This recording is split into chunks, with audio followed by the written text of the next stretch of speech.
তো দেখো আজকে আমাদের গাছে এই জবা ফুল দুটো ফুটেছে, কি ভালো লাগছে।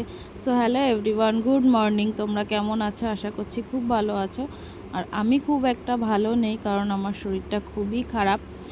প্রেশারটা খুবই লো হয়ে গেছে আর হিমোগ্লোবিনটাও কমে গেছে। কিন্তু কি করা যাবে বলো, শরীর যতই খারাপ থাক কাজ তো করতেই হবে।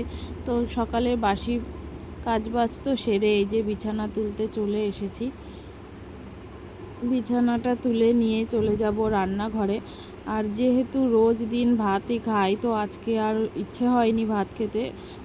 তো আজকে ইচ্ছে হলো একটু পরোটা খাওয়ার জন্য। তো সেই জন্যই সব গুছিয়ে নিয়ে এই যে রান্না বসিয়েও দিয়েছি।